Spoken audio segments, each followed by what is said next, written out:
Oke guys, kembali lagi seperti malam sebelumnya.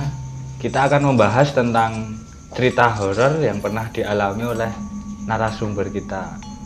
Sekarang udah langsung dengan Mbak siapa? Mbak Sari. Mbak Sari. Oke, mungkin bisa diceritakan Mbak ke teman-teman kisah horor atau pengalaman gaib yang pernah dialami oleh Mbak Sari biar teman-teman semua tahu. Ini cerita pribadi ya Mas ya. Sebenarnya mulai agak merinding sih. Jadi awal mulanya tuh almarhum bapak saya sendiri. Dia almarhum bapak saya sendiri tuh sakit, tapi udah berbulan-bulan sakit di rumah sakit. Namanya udah sakit berbulan-bulan di rumah sakit kan biasanya memang sudah ngomongnya ngelantur ya. Ketambahan lagi kemarin bapak saya sempat diisukan positif, jadi diisolasi. Positif corona? Iya, corona. Jadi ya diisolasi, di ruang isolasi itu berkali-kali bapak saya telepon. Karena bapak ngerasa dapat gangguan kayak gitu. Bapak tengah malam telepon pengen suruh pindah kamar karena di situ diajak maksudnya diajak jadi diajak untuk pergi dari dunia ini kayak gitu. Jadi ada yang ngajak bapak ada yang ngajak kayak gitu. Terus ya sudah, setelah itu kan kalau yang kemarin-kemarin tuh hasilnya nggak secepat sekarang ya Mas. Kalau sekarang pun cuma 45 menit jadi. Kalau yang kemarin kan sampai 3 hari kayak gitu ya. Setelah 3 hari, selama 3 hari itu bapak akhirnya kan keluar. Keluar itu kondisi juga udah nggak connect lagi, maksudnya udah ada ngebleng-ngeblengnya kayak gitu. Jadi diajak ngobrol itu kadang nyambung, kadang ngelantur kayak gitu. Suatu ketika tiba-tiba baru ngobrol nyambung, tiba-tiba bapak bilang gini, loh, ini pakai bahasa Jawa sedikit nggak apa ya? Nduk, bapak mau dijak apa jenenge ngaret, neng kono sukete ijo-ijo. Saya kan bingung, itu di rumah sakit, yang ngajak siapa kayak gitu kan. Terus saya mikir, terus sama kakak dipanggil saya, Dek udah nggak usah ditanggepin, bapak memang sudah seperti itu kondisinya kayak gitu. Lambat laun semakin kesini semakin kondisinya kok kurang membaik. Setelah itu ada omongan dari perawatnya mau diajak ke dirujuk kayak gitu. Tapi bapak nggak mau, akhirnya tambah drop. Itu di situ kita mau pemulihan. Habis itu bapak mulai udah kurang nyaman. Akhirnya kan saya pulang karena udah malam juga. Saya pulang, di situ kok saya perasaannya juga nggak enak. Hari berikutnya bapak dirujuk karena memang HB-nya turun, perutnya semakin membesar, prostatnya juga membesar kayak gitu. Setelah itu bapak dirujuk di nggak mau harus dapat penanganan, cuman penanganannya kurang bagus karena memang mungkin kan udah malam atau baru udah capek atau gimana. Jadi bapak dapat kamarnya itu sampai 8 malam. Dapat kamarnya jam 8 pagi.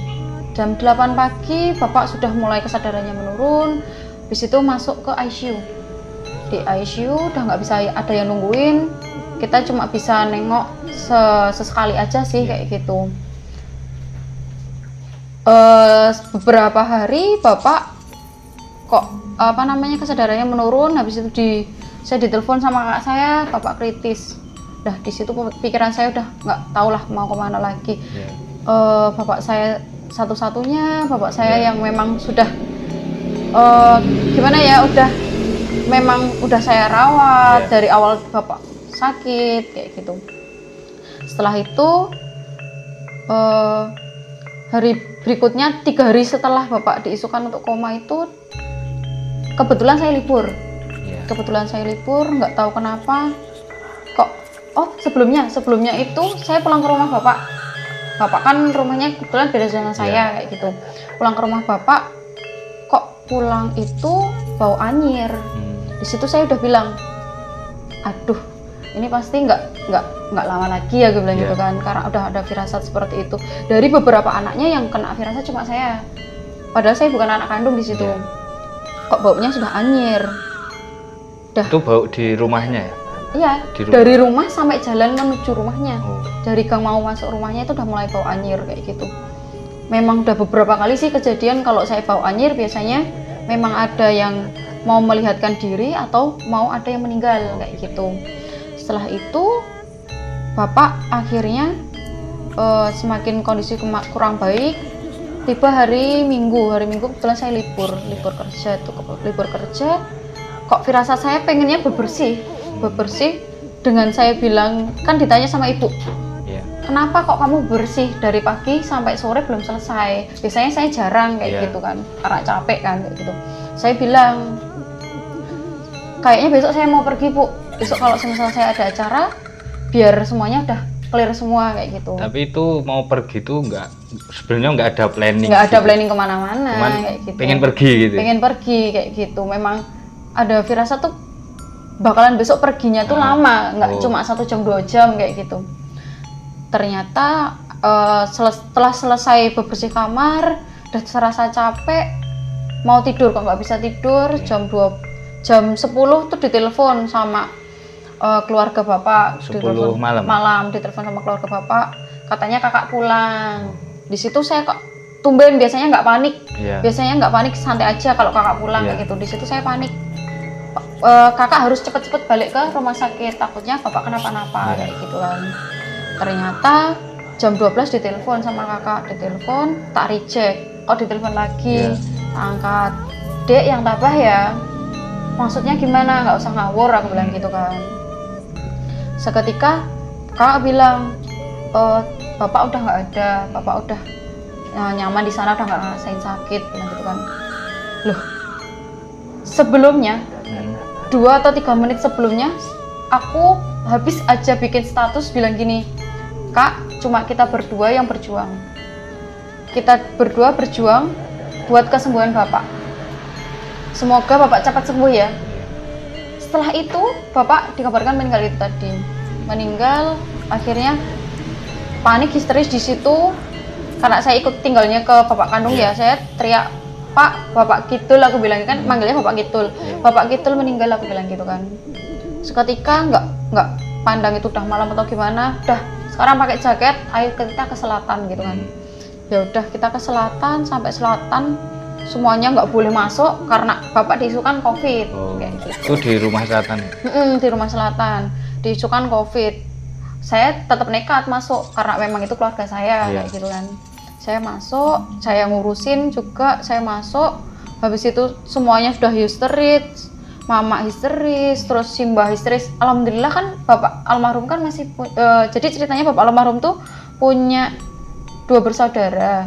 Yang satu juga udah meninggal di makanya bapak nggak mau di karena bapak sudah punya firasat sendiri kalau akhirnya juga bakal seperti itu kayak gitu kan.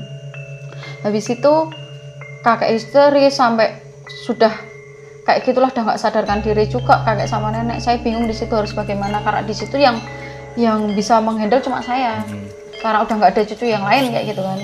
Sedangkan kakak di rumah sakit. Setelah itu saya handle. Ketika sudah saya handle, saya berpikiran keadaan bapak di sana gimana, maksudnya pemulasarannya gimana kayak gitu kan. Apakah sudah selesai atau gimana, atau harus langsung ke makam atau gimana kayak gitu kan. Ternyata dari hasil swabnya bapak negatif kan. Akhirnya kan saya bilang ya udah kalau kayak gitu dibawa ke rumah dulu aja biar maksudnya orang tuanya nggak panik kayak gitu kan. Dibawa ke rumah jam 4 sore itu dibawa ke rumah mas. 4 sore mohon maaf, jam 4 pagi dibawa ke rumah. Bayangin bapak kondisi sudah seperti udah meninggal.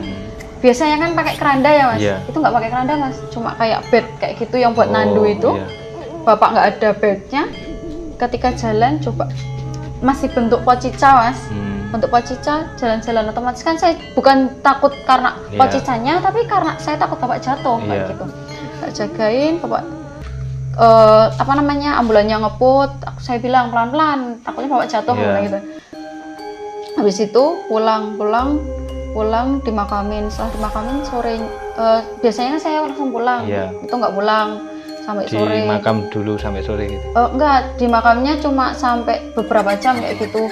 Terus habis itu pulang sampai rumah nyiapin yang dibuat acara nanti malam kan. Setelah tibalah malam kan biasanya kan yasinan kayak gitu ya Mas. Yasinan kok terasa berat kayak gitu. Tapi saya cuma diem aja kayak gitu. Itu yang berat sebelah kanan aja gitu. Berat. Kebetulan keponakan dari bapak tuh juga bisa ngelihat. Hari berikutnya saya baru bertanya.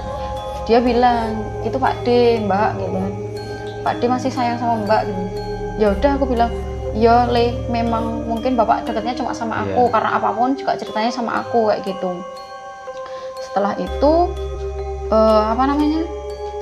udah hari ketiga Pak ya, hari ketiga itu kok nggak tahu kenapa aku kangen banget Mas. Bingung kan harus gimana ya, namanya kangen kan. Itu aku bilang sama keponakan, Le, Mbak aku dibantu, aku bilang gitu. Aku pengen komunikasi sama bapak. Itu kan nggak mungkin ya, nggak mungkin kayak gitu. Aku ke kamar bapak. Bapak sakit tuh di situ, ke kamar bapak di situ, suruh konsentrasi. Itu sama keponakan karena dia bisa ngelihat kan gitu. Di situ aku konsentrasi Mas, tapi nggak bisa komunikasi kayak gitu. Setelah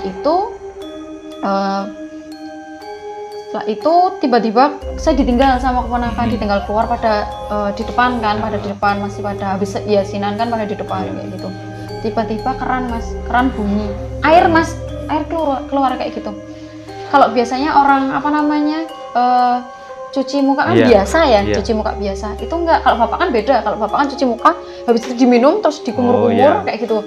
Itu suaranya persis sama seperti bapak. Entah itu bapak, entah itu jin, nggak tahu. Tapi sama. Iya, sama persis. Habis itu aku keluar, ditanya sama ponakan, kenapa Mbak? Bapak di kamar mandi, aku bilang gitu kan. Ya memang bapak kesini, aku dibilang gitu. Ya udah seperti itu. Akhirnya ya udahlah. Anggap aja memang udah bapak kangen kayak gitu. Habis itu udah sampai 40 harinya apa itu? 40 hari, sebelum 40 hari itu kan biasanya kalau orang Jawa itu dikasih makanan yang disukain.